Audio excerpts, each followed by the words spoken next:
পটুয়াখালীর উপকূল অঞ্চলে ভোলা চিংড়ি মাছের শুটকির চাহিদা ও উৎপাদন ক্রমেই বাড়ছে। স্থানীয় চাহিদা মিটিয়ে ঢাকা সহ দেশের বিভিন্ন জেলায় সরবরাহ করা হচ্ছে ভোলা শুটকি। স্বাদ ও গুণগত মানের কারণে বিষমুক্ত ও উন্নত মানের এই শুটকি বর্তমানে প্রায় সব শ্রেণীর মানুষের খাবারের তালিকায় স্থান করে নিয়েছে। ভালো দাম পাওয়ায় খুশি ব্যবসায়ীরা। পটুয়াখালী থেকে স্টাফ রিপোর্টার মুফতি সালাউদ্দিনের পাঠানো প্রতিবেদন জানাচ্ছেন আবরার মাহি।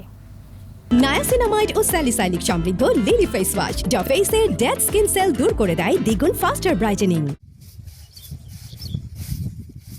পটুয়াখালী জেলার মানুষের আয় রোজগার সহ জীবিকা নির্বাহের প্রধান উৎস মৎস্য খাত। তাদের মধ্যে বেশিরভাগ মানুষই জড়িত রয়েছেন শুটকি ব্যবসার সঙ্গে। এ অঞ্চলে 12 মাসই শুটকি ব্যবসা চললেও মূলত নভেম্বর থেকে এপ্রিল এ 6 মাস শুটকি উৎপাদনের ভরা মৌসুম। এ মৌসুমে জেলে ও ব্যবসায়ীরা রোদে শুকিয়ে বিষমুক্ত শুটকি তৈরি করায় এর চাহিদা দিন দিন বাড়ছে।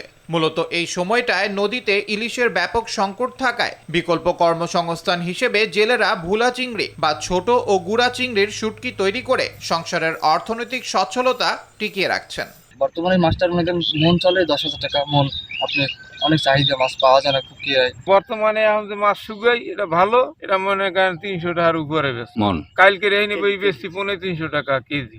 ঢাকা রায়ের বাজার, সৈয়দপুর, চিটাং, আপনার রংপুর, তিস্তা, এই সমস্ত অঞ্চলে এগুলো চলে। দিন আনি দিন খেয়ে দৈনিক 700 টাকা 800 টাকা দৈনিক মজুরি পাই, এ দিয়ে আমাদের সংসার চলে। এদিকে এই শিল্পকে টিকিয়ে রাখতে সরকারের কাছে আবেদন জানানো হবে বলে জানান এ মৎস্য কর্মকর্তা। যে কার্যক্রমগুলো পরিচালনা করার জন্য তার জন্য আর্থিক প্রণোদনা প্রয়োজন।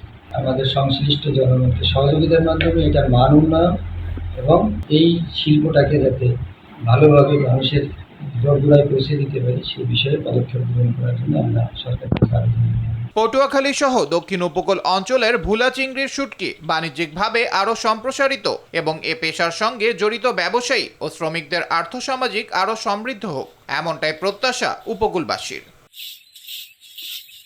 আবরার মাহি, RTV।